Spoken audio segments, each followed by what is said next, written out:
माँ Janaki e learning classes में आपका हार्दिक अभिनंदन है एवं स्वागत है। आज का जो विषय है वह है अनुप्रास अलंकार। यह जो अनुप्रास अलंकार है यह शब्दालंकार का एक महत्वपूर्ण भेद है। अक्सर प्रश्न परीक्षा में आते रहते हैं, इसलिए परीक्षा के दृष्टिकोण से ये अनुप्रास अलंकार को समझना बहुत ही आवश्यक है और बहुत ही सरल भी है। वह कैसे? एक बिल्कुल इसमें ध्यान में रखना है कि जिस काव्य में, जिस कविता में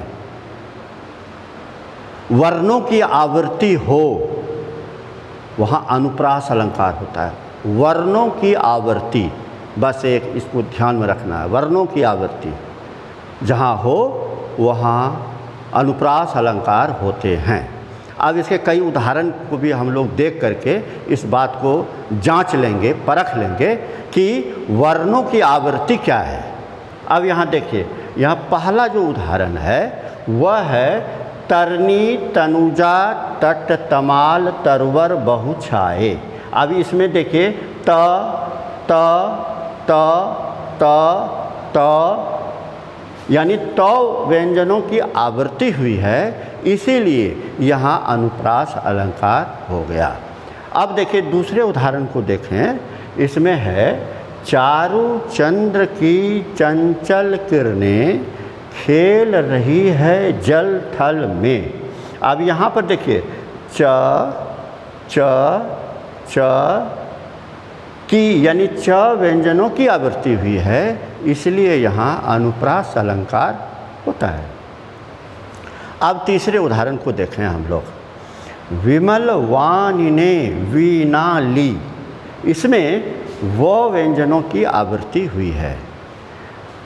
और अब चतुर्थ नात सकल सुख साथ तुम्हारे, इसमें स और स व्यंजनों की आवृत्ति हुई है। इस तरह हम लोगों ने देखा अनुप्रास अलंकार किसे कहते हैं।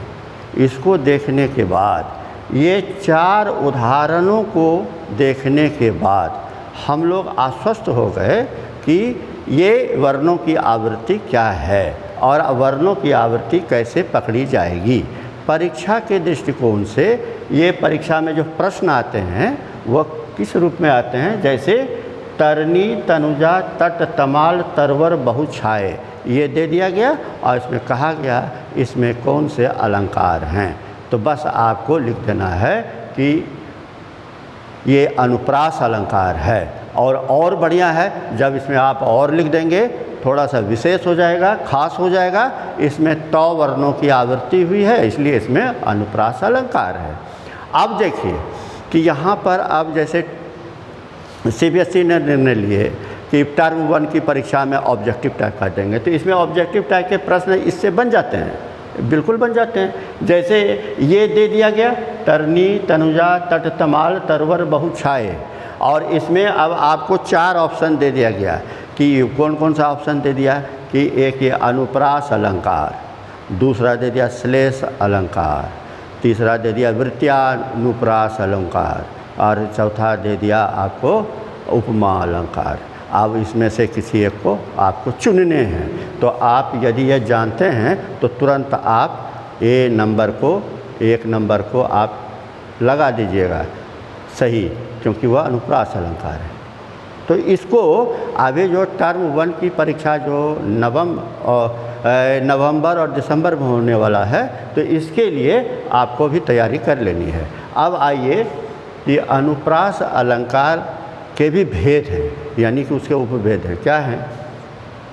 पहला है इसका छेका अनुप्रास अलंकार, दूसरा है वृत्त्यानुप्रास, तीसरा है लाटानुप्रास, चौथा है श्रुत्यानुप्रास और पांचवा है अंत्यानुप्रास। मैंने जितने भी अलंकार में अनुप्रास अलंकार हो या आपका उपमा अलंकार हो, वक्रोक्ति अलंकार हो, उत्प्रेक्षा अलंकार हो। कहने का अर्थ है जितना भी आपका अलंकार है सबका मैंने स्पेशल रूप से वीडियो बनाया है और बहुत ही अच्छे ढंग से उदाहरण के द्वारा आपके सामने प्रस्तुत किया है। आप अलंकार पर आपको कमांड करने के लिए देखते रहिए आप जानकी ई लर्निंग क्लासेस के वीडियो को लाइक कीजिए, सब्सक्राइब कीजिए और टर्म 1 के लिए तैयार हो जाइए। इसलिए मैं बार बार कहता हूँ हो जाओ तैयार साथियों। इसलिए मैं बताते क्रम में टर्म 1 की भी मैं चर्चा करता रहता हूँ। इन्हीं सब शुभकामनाओं के साथ मैं पुनः उपस्थित होऊंगा। तब तक के लिए धन्यवाद।